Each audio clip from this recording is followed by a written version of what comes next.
जो बनी देश की राष्ट्रपति। कहानी सत्य घटना पर आधारित है। बड़े ध्यान से सुनिएगा। मैडम, आप मेकअप क्यों नहीं करती? टीचर सुश्री रानी सोयामोई कॉलेज के छात्रों से बातचीत करती हैं।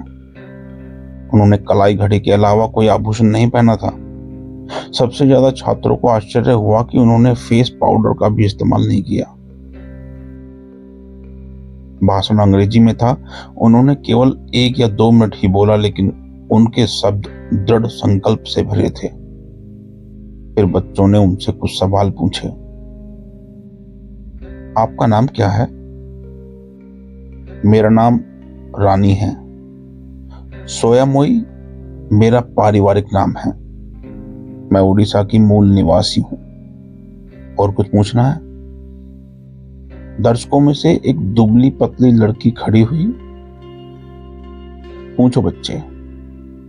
मैडम, आप मेकअप क्यों नहीं करती? टीचर का चेहरा अचानक पीला पड़ गया। उनके पतले माथे पर पसीना आ गया। उनके चेहरे की मुस्कान फीकी पड़ गई। दर्शक अचानक चुप हो गए। उन्होंने टेबल पर रखी पानी की बोतल खाली की और थोड़ा पानी पिया। फिर उसने धीरे से छात्र को बैठने का इशारा किया। फिर वह धीरे से बोलने लगी। तुमने एक परेशान करने वाला सवाल पूछा है। यह ऐसा सवाल है जिसका जवाब एक शब्द में नहीं दिया जा सकता। मुझे जवाब में तुम्हें अपनी जीवन कहानी सुनानी है। मुझे बताओ कि आप तुम मेरी कहानी के लिए अपने कीमती 10 मिनट निकालने को तैयार हो? तैयार। मेरा जन्म ओडिशा के एक आदिवासी इलाके में हुआ था। कलेक्टर ने रुककर दर्शकों की ओर देखा। मेरा जन्म कोडरमा जिले के आदिवासी इलाके में एक छोटी सी झोपड़ी में हुआ था, जो मीका खदानों से भरा हुआ था। मेरे पिता और माता खनिक थे। मेरे 2 बड़े भाई, एक छोटी बहन थी। हम एक छोटी सी झोपड़ी में रहते थे, जिनमें बारिश होने पर पानी टपकता था। मेरे माता पिता कम वेतन पर खदानों में काम करते थे, क्योंकि उन्हें कोई और काम नहीं मिल पाया। यह बहुत गंदा काम था। जब मैं 4 साल की थी, तब मेरे पिता, माता और 2 भाई कई बीमारियों के कारण बिस्तर पर पड़े थे। उस समय उन्हें यह नहीं पता था कि यह बीमारी खदानों में मौजूद घातक मीका धूल को अंदर लेने से होती है। जब मैं 5 साल की थी, तब मेरे भाई बीमारी से मर गए। एक छोटी सी आह भरकर कलेक्टर ने बोलना बंद कर दिया और अपने रुमाल से अपनी आंखें पोंछ ली। ज्यादातर दिनों में हमारा भोजन सादा पानी और 1 या 2 रोटियां हुआ करता था। मेरे दोनों भाई गंभीर बीमारी और भूख के कारण इस दुनिया से चले गए। मेरे गांव में डॉक्टर तो छोड़िए, स्कूल भी नहीं था। क्या आप ऐसे गांव की कल्पना कर सकते हैं जहां स्कूल, अस्पताल या शौचालय ना हो, बिजली ना हो? एक दिन मेरे पिता ने मेरा भूखा, चमड़ी और हड्डियों से लथपथ हाथ पकड़ा और मुझे टीन की चादर से ढकी एक बड़ी खदान में ले गए। यह एक अभ्रक की खदान थी, जिसने समय के साथ बदनामी हासिल कर ली थी।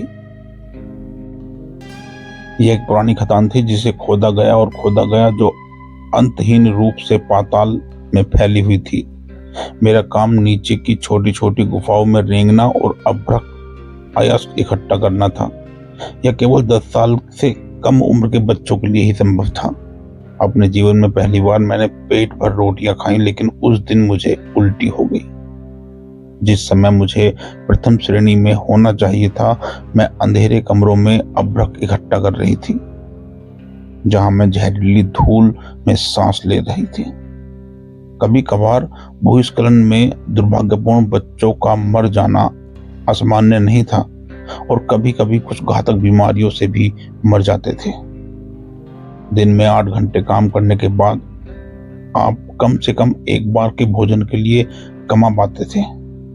मैं भूख और हर दिन जहरीली गैसों के सांस लेने के कारण दुबली और निर्जलित हो गई थी। 1 साल बाद मेरी बहन भी खदान में काम करने लगी। जैसे ही वे पिता थोड़े ठीक हुए, ऐसा समय आया कि मेरे पिता, माँ, बहन और एक साथ काम करते थे और हम बिना भूख के रह सकते थे। लेकिन किस्मत ने हमें दूसरे रूप में परेशान करना शुरू कर दिया था। एक दिन जब मैं तेज बुखार के कारण काम पर नहीं जा रही थी, अचानक बारिश हुई। खदान के नीचे काम करने वाले श्रमिकों पर खदान गिरने से सैकड़ों लोग मर गए। उनमें मेरे पिता, माँ और बहन भी थे। रानी की दोनों आंखों में आंसू बहने लगे। दर्शकों में हर कोई सांस लेना भी भूल गया। कई लोगों की आंखें आंसू से भर गई।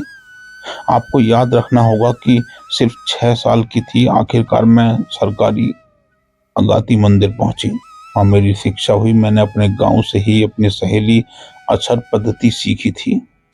आखिरकार यहाँ टीचर आपके सामने हैं। आप सोच रहे होंगे कि इसका और इस बात का क्या संबंध है कि मैं मेकअप का इस्तेमाल नहीं करती। उसने दर्शकों की तरफ देखते हुए कहा, अपनी शिक्षा के दौरान ही मुझे एहसास हुआ कि उन दिनों अंधेरे में रेंगते हुए मैंने जो सारा अभ्रक इकट्ठा किया था, उसका इस्तेमाल मेकअप उत्पादों में किया जा रहा था। अभ्रक पहला प्रकार का मोती जैसा सिलिकेट खनिज है। कई बड़ी कॉस्मेटिक कंपनियों द्वारा पेश किए जाने वाले खनिज मेकअप में अपनी त्वचा के लिए सबसे चमकीला रंग बहुरंगी अभ्रक से आता है, जिसे 20,000 छोटे बच्चे अपनी जान जोखिम में डालकर निकालते थे। गुलाब की कोमलता, उनके जले हुए सपने, उनके बिखरते जीवन और चट्टानों के बीच कुचलते हुए उनके मांस और खून के साथ आपके गालों पर फैलती है। खदानों से बच्चों के हाथों से उठाए गए लाखों डॉलर के अभ्रक का इस्तेमाल आज भी किया जाता है हमारी सुंदरता को बढ़ाने के लिए। अब आप ही बताइए, मैं अपने चेहरे पर मेकअप कैसे लगाऊं? मैं अपने भाइयों की याद में पेट भरकर कैसे खाऊं जो भूख से मर गए? मैं अपनी माँ की याद में महंगे रेशमी कपड़े कैसे पहनूं जिन्होंने कभी फटे कपड़ों के बारे में सपने में भी नहीं सोचा? जब रानी चली गई तो पूरा दर्शक अनजाने में ही खड़ा हो गया। उनके होठों पर हल्की मुस्कान थी, आंखों में आंसू पोंछे बिना उनका सिर ऊंचा था। ओडिशा में अभी भी उच्चतम गुणवत्ता वाला अभ्रक खनन किया जाता है। 20,000 से अधिक लोग, छोटे बच्चे स्कूल जाने के बिना वहां काम करते हैं। वे मर जाते हैं, कुछ भूस्खलन में और कुछ बीमारी से। कई साल बाद वह महिला भारत गणराज्य की पहली नागरिक बनी, महामहिम द्रौपदी मुर्मू, भारत गणराज्य की राष्ट्रपति।